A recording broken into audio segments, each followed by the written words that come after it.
In the summer of 1995, a group of folks from Sewickley began asking God for guidance in starting a new church, one that was vibrant, welcoming, and unabashedly evangelical. Sally Dunbar suggested that we need to get together and pray about it. So she said, "Can we use your house?" So the first night there were about 30 people, and we prayed about it. And then every time we had a meeting, which was 2 or 3 times a week, more and more people were coming. And Tom and Cam were very much a part of that, gathering people together and getting them there to the meetings. So the longer we met, the more people that came, and Tom really emerged as the leader. We had nothing but a group of people who caught a vision for something new and different. And Tom really was the spearhead of that. I have to say that he was a visionary. As plans came together to form the new church, finding a location for services proved more difficult than anticipated. We were forced to get creative on several occasions. We were renting the ballroom at the Sewickley Country Inn, and it was getting close to Christmas. And what was happening is that we assumed that we would have the ballroom on Christmas Eve.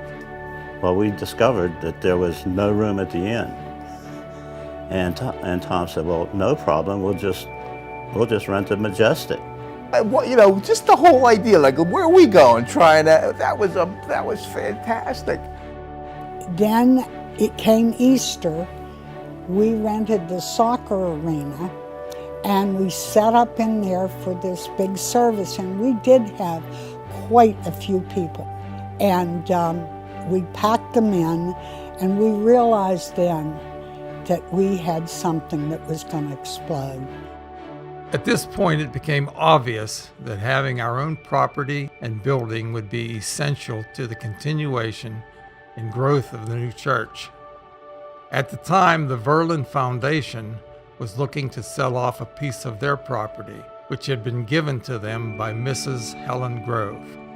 Well, I think, if I remember correctly, I think Tom was the first one that really came up with the idea of this property, and it was really because we had done some outreach things here at the barn, and we also had another person on our board that was on the board at Verlin.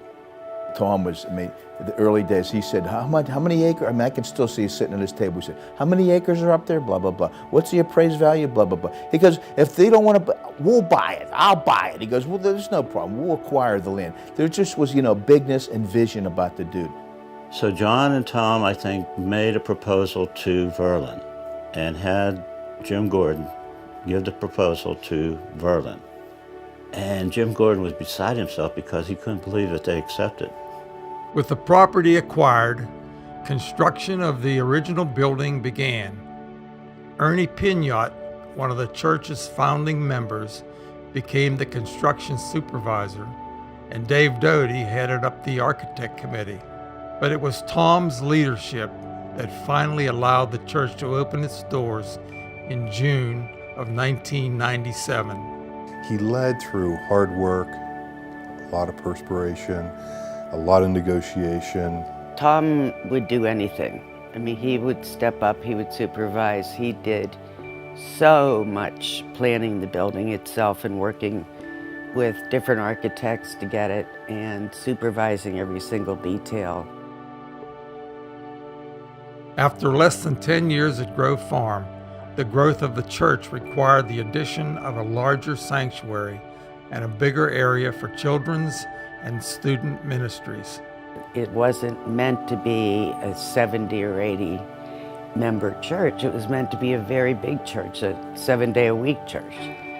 Tom's leadership and presence was essential to the formation and growth of Christ Church. We thank God for Tom's life and his faithfulness to the gospel. Tom Allen was such a big part of anything that we did. He was so important. He was a wonderful guy. He would adapt very easily to our third service today, although he was raised a cradle Episcopalian.